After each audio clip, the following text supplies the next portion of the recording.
I'm here to help women reset and rewild, to embrace and prioritize the pauses in order to reclaim their peace and power. I'm Dr. Michelle Paris, director of the Poppy Clinic and founder and CEO of the Wild Collective. As a disruptor, naturopathic doctor, wife, and mama, I've created a global movement and sacred space for women to rise together. Here, you'll break through limitations, romanticize your life, and unlock the magic of your divine feminine power. My life's work is rooted in community, lifting women into their most powerful, authentic selves, while empowering clinicians to elevate their practices with a transformational, community-driven model.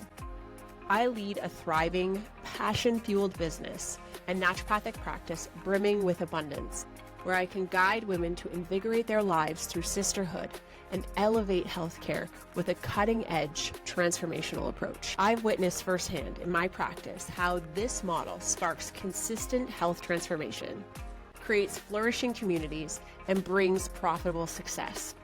You can have it all, a life filled with abundance, contagious joy, and untethered potential.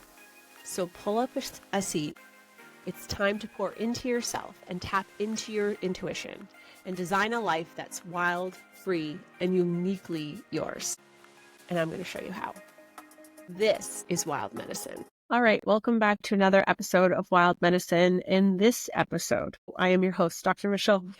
In this episode, we're talking all about the benefits of protein, how valuable protein prioritization on your plate is, and sneaky ways, sneaky, easy ways. Let's take out the word sneaky because we don't need to be sneaky. Strategic ways in which we can start to build this onto our plate and make it easy. I would say one of the things that I've observed in my clinical practice for those who've graduated from a metabolic reset program, the reason they find weight maintenance at their new set point or continuing to lose weight and gain muscle, the ease in which they find this has so much to do with the fact that prioritizing of protein is dialed in. They find that much more effortless post-reset. I think my reset program really helps people to understand how we were designed to eat and thrive.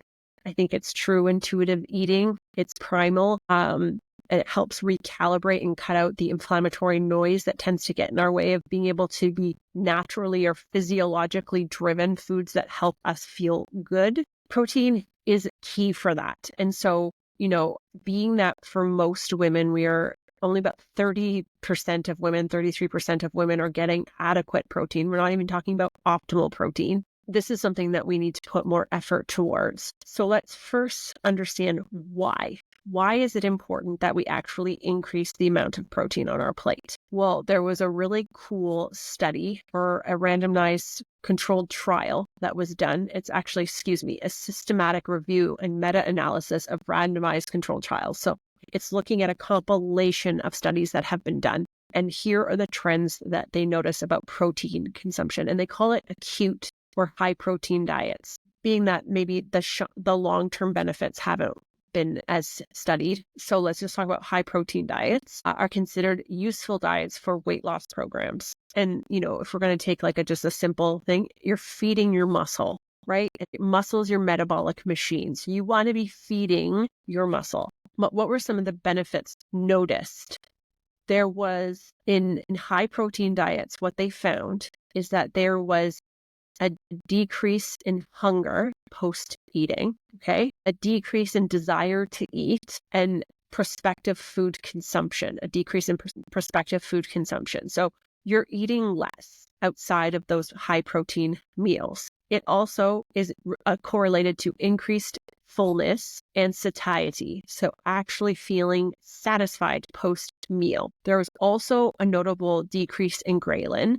Ghrelin is our hunger hormone. So cells of the body will secrete it when it's time to eat, when it's time they actually need more caloric information to be able to do what they need to do. Ghrelin is responsible for communicating that, but also an increase in cholecystokinin and GLP-1, glucagon-like peptide 1. Okay, so first of all, let's just define these for you. CCK, cholecystokinin, is a peptide that is linked to the GI system. It helps our body feel satiated as well. And GLP-1s, I know, are all the rage right now, right? Ozempic, Wegovy, Saxenda, they're all GLP-1s. Some are combination formulas. GLP-1 is released by the gut after eating, and it signals the release of insulin and suppresses glucagon. So it helps to regulate blood sugar management after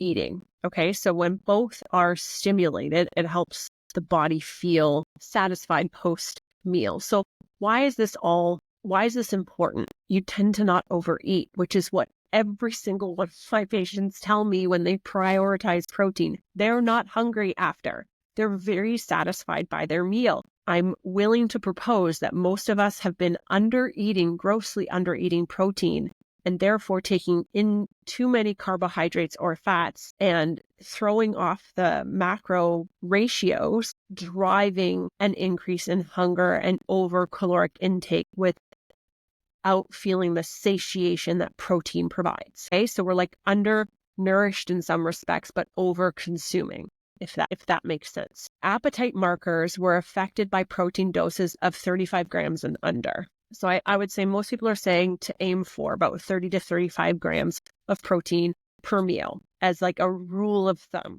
And that helps with the decreased appetite and increased satiation. But if you're looking for actually modulating those hormones and neuropeptides for actual satiation interpreted by the gut, that was actually reflected after doses over 35 grams. Okay, so if you have serious concerns about being overweight or obese and never feeling satisfied, you are really going to have to, this study would suggest that it might be beneficial, because I'm not your practitioner, so just remember that higher doses may be advantageous to actually feeling physiologically satiated by the food that you're eating. So I think this is particularly exciting information because this is something that is totally within our control. And if you listen to my macro tracking episode, this coincides. Do you know how much protein you're taking in? Number one.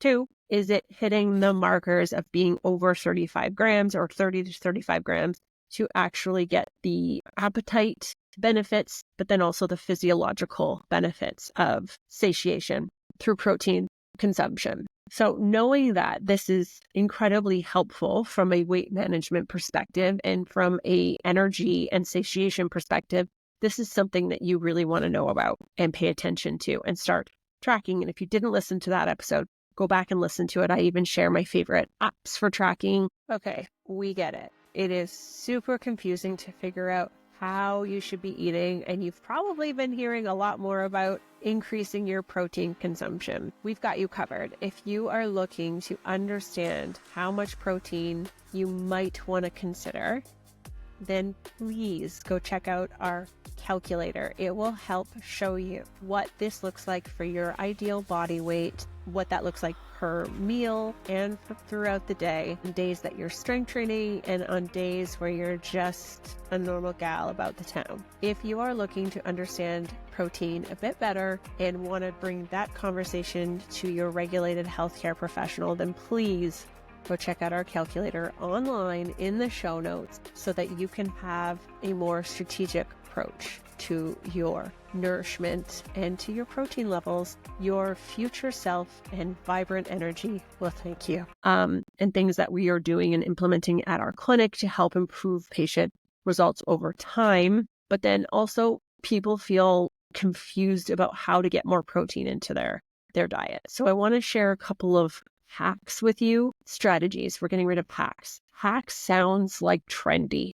There's nothing trendy about this. This is about great health. And so what are better strategies that we could implement to help make sure that we're getting the adequate amount, or optimal, not even adequate, bad word, the optimal amount of protein required to feel satiated, to feel content, to have our body actually be satisfied with the food that we are eating.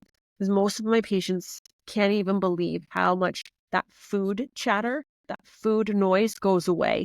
And it's strongly correlated to protein optimization. Okay, so here are the ways that I have really honed this in. So I have a protein calculator you can use online to calculate. There are days that I increase my protein substantially. On strength training days, I want to make sure that I'm hitting a certain level to feed my muscle, to grow my muscle, knowing that my muscle is my metabolic machine. And then there is protein requirements that I want to make on days where I'm not strength training. So that's a bit lower, still higher than what most people are intaking. So my protein consumption is typically anywhere between 110 grams to 140 grams of protein per day, depending on my strength training and activity level. And I can usually tell because my body after dinner tends to require more protein on strength training days. Like I can just tell I need more. So I eat it. Again, I think the thing I want to strive is that it's about becoming the strongest version of yourself. It's becoming, a more muscled version of yourself. This is not about shrinking or becoming less than. It's absolutely has nothing to do with that. Protein at breakfast. So some of my favorite ways are eggs and adding additional egg whites to everything. So, if you do eat grains, or you want higher carbohydrate breakfast, you can add egg whites to oats and do it that way. You can do Greek yogurt. You can do eggs and egg whites just to increase the amount of protein that you're getting. Most people, I think a lot of people think that 2 eggs is satisfactory from a protein perspective. Each egg only has about 6 grams of protein. So if at minimum you're trying to hit 30 grams, you've got a lot of room there. I like to mix and match my proteins. So I like to have a varied amount. So I do eggs in the morning. I'll add egg whites if needed. I actually use protein powders. That's one of my strategies is I always have different types of protein powders on hand for various reasons, and we can talk about that specifically in a minute. I do a lot of cottage cheese. And I've said this many times, but worthy of striving. Like I broke some bones a year or two ago. I broke a bone twice in 6 months, and I don't think that's normal. It's not normal. I'm too young for that. I also had eliminated dairy for a really long time, and I am quite dairy sensitive, but I've since learned that there are certain aspects of dairy I tolerate very well, certain products, and there are certain products I don't tolerate. So I just had to rifle through that, but I wanted to increase the amount of calcium in my diet and protein, and dairy can be a great nutrient food source for that to achieve those desires. So I do buffalo kefir, I do sheep yogurt. I don't do the dairy-free yogurts. You can, but I stick to other options. So goat, sheep, buffalo. I love my water buffalo yogurt. It's a kefir, so it's even fermented, good for my gut. But I love the taste of it. I add cottage cheese to everything. I do a 1% cottage cheese. I'm pretty low calorie, high protein, very satiating. I add some protein powder to that. I fruit, flax for fiber, and I have eggs. So I have like a varied breakfast of a lot of different sources of protein, and I have about 42 grams of protein and about 500 calories for breakfast. And it feels fabulous. My body loves it. I keep my breakfast virtually the same because it works really well for me, and it's quite varied. You can add egg whites to anything. You can add, a lot of people do well just having protein, animal protein, 3 meals a day, right? So adding in turkey bacon or sausages or chicken or beef at breakfast, right? Breakfast foods have really thrown everybody's blood sugar and have really confused things. Cereals and toasts on their own aren't the most advantageous sources, right? So of nutrition, and they tend to jack up our blood sugar and make us hungry. And again, if we're prioritizing protein on our plate, then we want to reconsider that. So a lot of my patients do have sourdough and egg and avocado for breakfast. Like you can definitely have grains and add them, or oats with egg whites. You just build in the protein. If you can build in the protein and build around it, it becomes very easy to decide how you want to build that, and how it makes you feel. And 42 grams of protein makes me feel really good at breakfast time. And I need it because I've typically worked out every single morning in a fasted state. I'm really hungry and I really need to feed my muscle. Lunch and dinner are always fairly similar for myself. And the way I get enough protein is animal protein. For me, that is essential. I wouldn't say I'm the best or leading authority when it comes to vegetarian sources. I think it's hard to do. And without the use of protein powders and other agents to supplement, especially from a weight management perspective, because getting enough protein tends to drive up the caloric load of carbohydrates and grains and beans to enable that protein level without using a supplemental protein form. So for me, it's difficult and I feel better, but I typically I'll eat any kind of animal protein pretty much. And I make sure I measure it. I still track and make sure that I'm getting enough protein, because if I get enough protein, and that's usually about 35 grams per meal, I feel great and I have vibrant energy and I have no problem keeping up with my day, which was a struggle in the height of my burnout. And most of my patients tell me this is a similar experience. And so I usually do animal protein. I sneak in edamame. Okay, I'm so sorry for the language of like sneak in. I strategically add in other protein sources. Edamame is an incredible one and it's so delicious. So I like edamame. You can add cottage cheese or feta cheese to this. Nuts and seeds can also boost or buffer and help you get to that 35-gram protein level for lunch and dinner. And typically what I do is if I make sure that I have that much protein on my plate, then I can build around it. Do I want to do pasta? I usually do a lot of sweet potato as my carbohydrate, or squash and other root vegetables. And then I have a protein and then I pile on the veggies. And I usually do some butter or olive oil for some fats. And that's typically how I eat. And I thrive eating that way. So I like to vary up the vegetables that I eat. I like to vary up the carbohydrates. It's squash season right now, so I'm eating all different types of baked squash. It's delicious, but that tends to be how I build my plate. And then if I need more protein added, I just do a higher volume of the animal protein as snacks. I think, for a lot of people, Greek yogurt is a good one. Protein powders, smoothies are a really good one. I usually do like a nut butter and some fruit as a snack. And then I usually have protein ice cream for dessert on the days that I actually need to hit I desire to hit closer to 140 grams of protein. And so if you're on my mailing list, then you have access. I'll send it again. If you're not on my mailing list, get on it, because I will send out these recipes on the regular. I have a lot of fun building out high protein, taste delicious desserts. I come from loving sugar. I was quite wired as a young girl to be like very driven to crave sugar. It's not that crazy. I know the world operates this way, but I was next level in terms of my sugar cravings. And so, when I had shed the 30 pounds and was looking for, a new strategy, a new way of living my life, I didn't want to not have desserts or chocolate. I just had to learn how to healthfully do that for myself. One of my patients found a protein chocolate bar. It was delicious. I think it was called Zora. Amazing.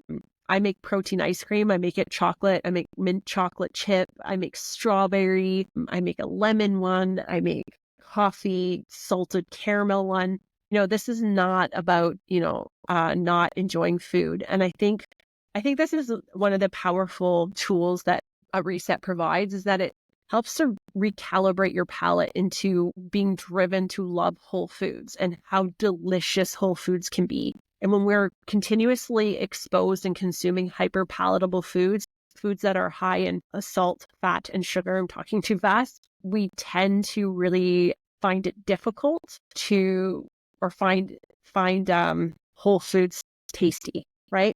And so that most of my patients tell me that what they crave after the reset is like mixed veggies or like roasted veggies, or it's not the old stuff that didn't make them feel well. And I think that's fascinating. And that is not something that I've primed their brain. They tell me that that's their intuitive drive. I think we are wired to eat well, but when we eat hyper palatable foods all the time, it's hard to hear that intuitive wisdom. It's just It's just a reality of how hyper palatable foods work. They're addicting and they drive different decision making in our body. And when we remove ourselves from it, then I think we actually are much more in alignment with what I would call primal eating and help, like foods that help us thrive, foods that love us back. So yeah, I always get a bit distracted, don't I? There have been studies done that have shown that when you eat your protein first, it helps increase your level of satiation, prioritizing it on your plate, but also maybe consuming it first, and not so much maybe, but actually consuming it first. There was a study done in 2015 that showed those with type 2 diabetes who were served identical meals, those who started with the protein first ate less before eating the carbs, right? So there is something there. It actually is satisfying. Dairy is a great source of protein if you tolerate it. So cheeses on salads, adding feta to your eggs, adding cottage cheese. Have you tried cottage cheese flatbread yet with egg whites? Like there's so many ways that we can have alternatives to things that we're used to eating, like wraps that are really high in protein.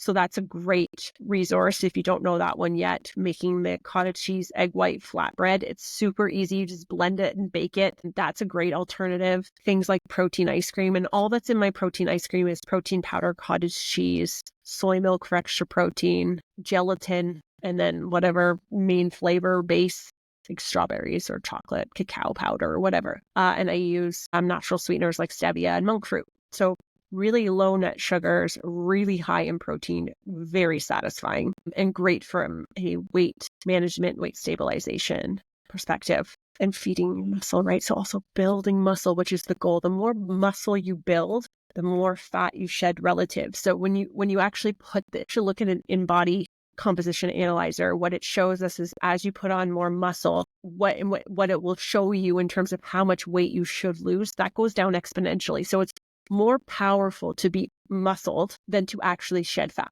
So the goal should always be to build muscle and to feed muscle. And when we do that, our body composition metrics shift dramatically. And so that is the point. And then when we eat optimal protein, we feel satisfied and we tend to not overeat.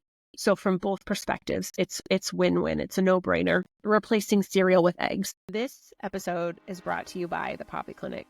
If you're looking for an integrative approach, our team of naturopathic doctors is there to support you every step of the way. Whether you're looking to learn more about period literacy or hormone balance for your tweens and teens, or you're looking to optimize fertility during that perinatal and postpartum phase, or maybe you're at the phase where you want to start having a conversation around perimenopause and menopause, or even metabolic health, we have a naturopathic doctor for you, providing support with menopause hormone therapy, labs, an integrative, customized approach, talking about nutrition and movement, and even IV vitamin therapy. There is something here for you. So if you're looking for a more in-depth conversation, individualized approach, health education and empowerment, the Poppy Clinic is here for you. If you want to go learn more, check us out at Poppy Clinic. Starting your day with a high level of protein is essential. And some of the things that I was looking at is being consistent with your protein throughout the day. So you can't just have a high protein dinner and think you're going to get results. Breakfast, lunch, and dinner all have to be really elevated in the protein concentration. So making sure that you're breaking it up throughout the day, because that's going to help create blood sugar stability throughout the day.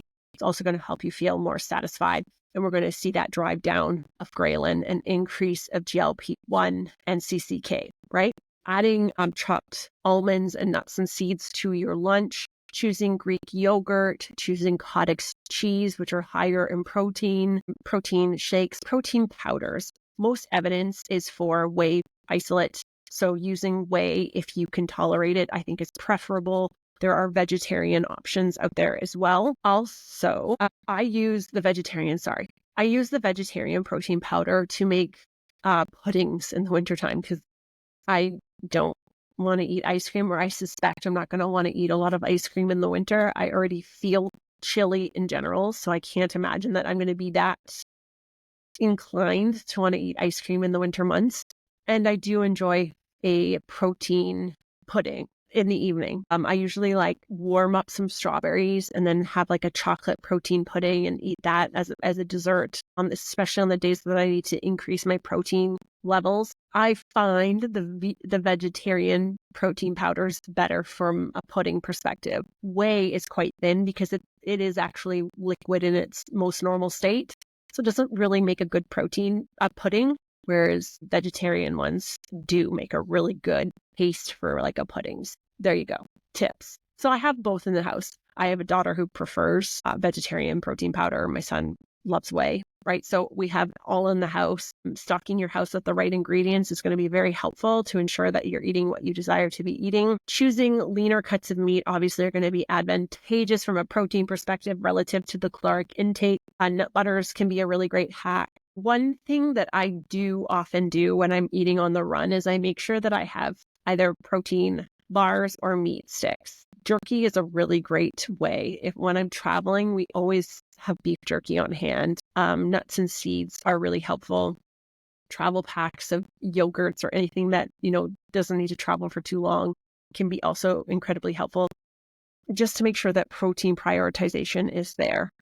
And for my daughter, who really can get hypoglycemic like myself, if she's not on it with protein, and what's amazing about an 11-year-old versus a younger child is that she's old enough to understand these things and she's pretty tuned into her body. And so we have a lot of meaningful conversations around nutrition and how our body feels. And when she crashes or when she feels really bad physically, it tends to be because she's consumed too many farinaceous or high carbohydrate foods and not enough protein. And she's just jacked up her blood sugar levels and created quite the yo-yo in her blood sugar regulation. And she can feel it. Being able to have those kind of upstream conversations with her because she understands her body a bit better has been incredible, because she now is requesting protein at meals. She now prioritizes it every meal because she feels the immediate benefit from it. And the long-term benefit being that we both can struggle from feeling a little bit more anxious. Stable blood sugar levels are so helpful for that. And it is really cool to be able to have those kind of conversations with your child and see the benefits that educating them around nourishment can be, because now she's self-motivated to take responsibility for her nutrition. And that's a really, really cool thing. So not only are we helping ourselves by understanding this, but we are also influencing those around us to make healthier decisions that work in alignment with their body. And usually for all of us, more protein is key. So hopefully all those tips are helpful for you. How I typically strategize my days: I have the most protein at breakfast, if not equal to lunch and dinner. I have high protein meals 3 times a day.